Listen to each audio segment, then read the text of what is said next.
koalisi pertama itu koalisi KIB ya. KIB, mungkin Ganjar berpasangan, survei-survei terakhir Ganjar Pranowo berpasangan dengan Erlangga Hartarto. Kemudian poros kedua itu adalah poros Nasdem, PKS, dan Partai Demokrat yang mencalonkan Anies Baswedan. Dia punya dua-duanya memenuhi syarat ya, baik kursi maupun suaranya. Kemudian poros ketiga ini juga sudah declare, yaitu pasangan Prabowo Muhaimin Iskandar. Pasangan ini juga sudah memenuhi syarat. Dan kemudian poros terakhir adalah PDI Perjuangan yang kemungkinan mencalonkan Puan Maharani berpasangan entah dengan siapa. Di luar itu masih ada partai-partai baru ya, ada 7 partai baru yang anggap saja tadi Perindo misalnya kemungkinan masuk ke porosnya Anies Baswedan, kemudian PSI masuk ke porosnya pendukung Ganjar. Tinggal 5 partai.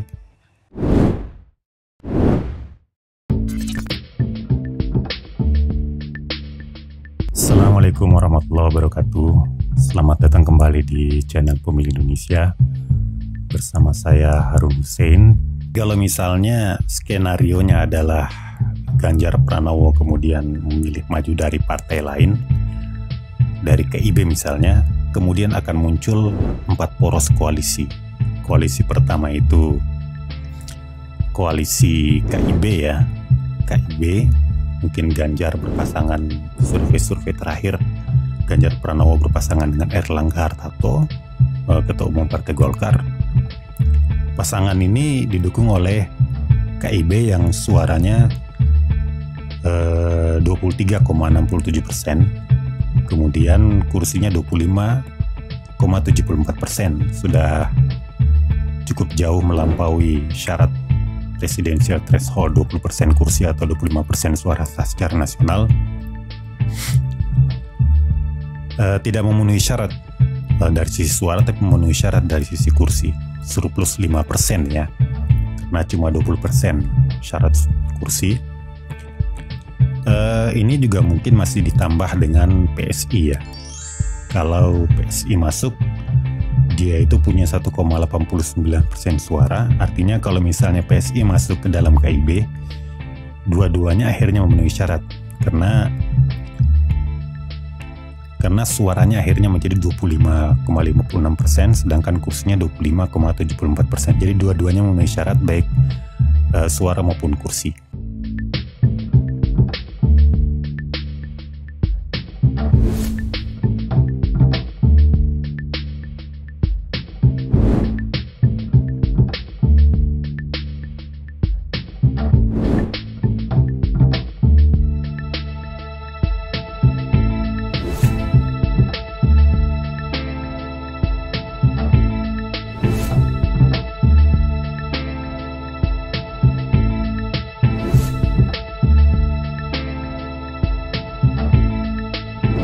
Kemudian poros kedua itu adalah poros Nasdem, PKS, dan Partai Demokrat yang mencalonkan Anies Baswedan.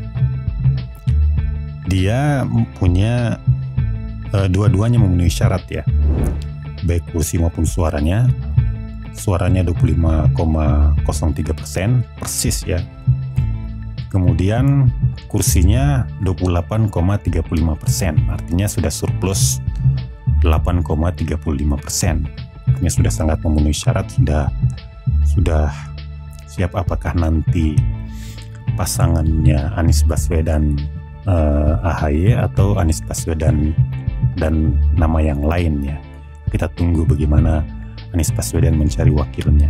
Dan kalau misalnya, kalau melihat selama ini kan tampaknya gelagatnya Perindo juga cukup dekat dengan Anies Baswedan. Kita lihat misalnya dari Ketua Umum Perindo Haritanu yang sangat akrab dengan Anies Baswedan, dan suaranya di antara partai-partai baru atau partai non-parlemen yang tidak lolos dalam pemilu, tidak lolos masuk parlemen dalam pemilu 2019 19 kemarin, Perindo itu yang paling tinggi suaranya, 2,67%.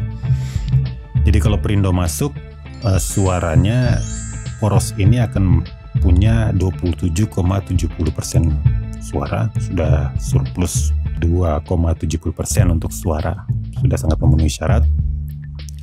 Sedangkan kursinya tetap 28,35%.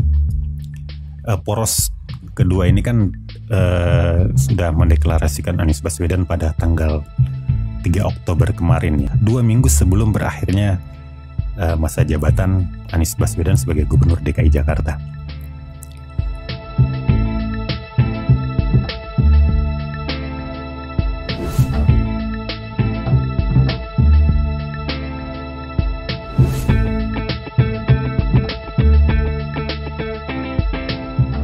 Kemudian poros ketiga ini juga sudah declare, yaitu pasangan Prabowo Muhaimin Iskandar.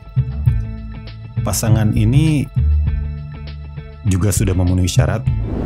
Suara Gerindra dan PKB itu 22,27% ini belum memenuhi syarat dari sisi suara, tapi kursinya sudah memenuhi syarat karena jumlahnya 23,65%. Artinya pasangan ini juga sudah bisa maju, sudah bisa mendaftarkan calonnya ke KPU. Dan pasangan ini pun kan sebelumnya sudah declare ya.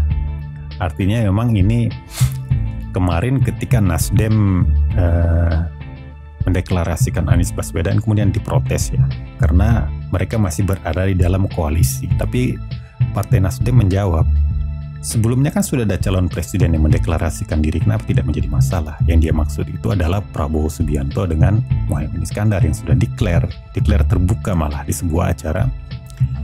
Kemudian KIB juga kan sudah adalah sebuah koalisi, dan koalisi pemerintahan sekarang masih ada, koalisi dalam koalisi. Nah, apa bedanya dengan misalnya Nasdem mencalonkan seorang Anies Baswedan? Kita lihat secara formal ya seperti itu, mestinya sama saja.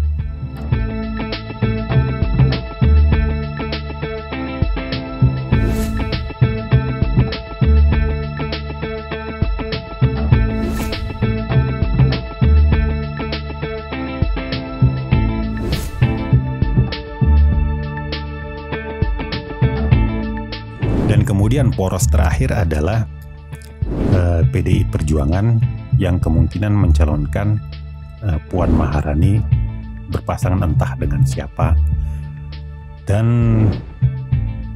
dari sisi suara belum memenuhi syarat, kurang sedikit saja 19,33%.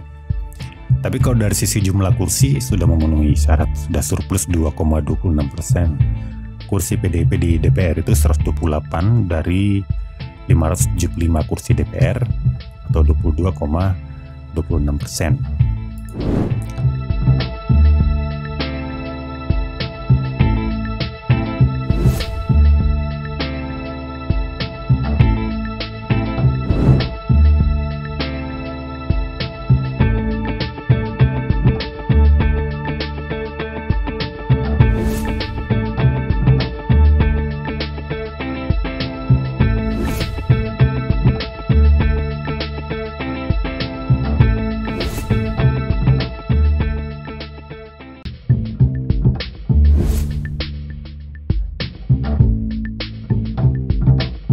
Di luar itu masih ada partai-partai baru ya, ada 7 partai baru yang anggap saja tadi Perindo misalnya kemungkinan masuk ke porosnya Anies Baswedan, kemudian PSI masuk ke porosnya pendukung Ganjar, tinggal 5 partai.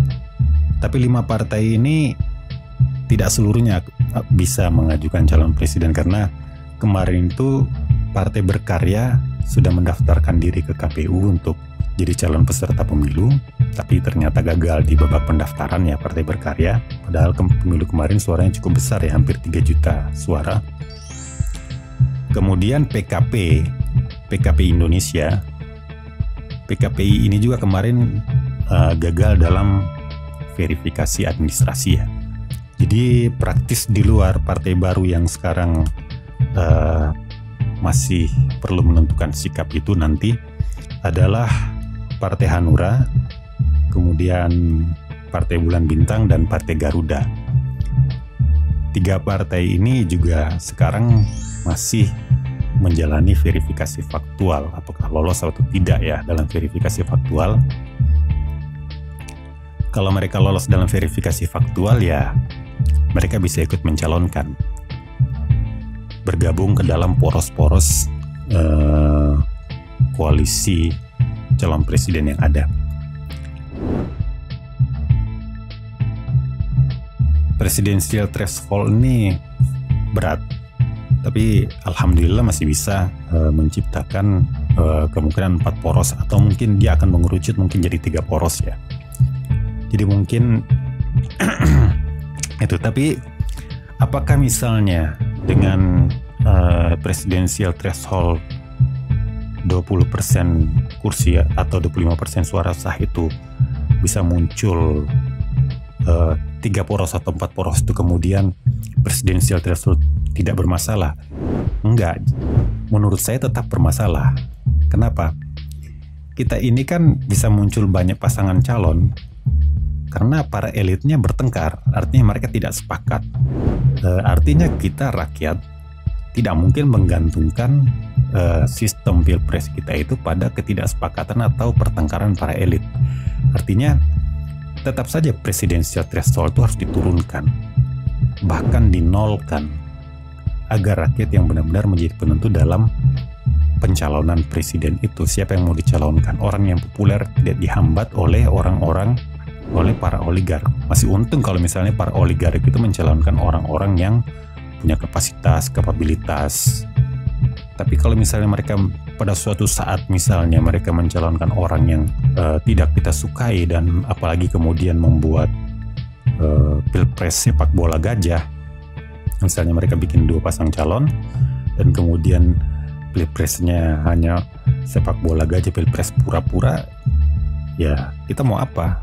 Pemilu itu kan masalah kedaulatan rakyat. Yang berdaulat kita yang menentukan. Kenapa kita sekarang jadi ditentukan? Dibalik ya, demokrasi itu kan masalah kedaulatan rakyat. Pemilu itu pelaksanaan kedaulatan rakyat. KPU itu sudah pernah bikin slogan yang sangat bagus, pemilih berdaulat, negara kuat. Kalau misalnya ada presidensial threshold, pemilih itu lemah bargainingnya.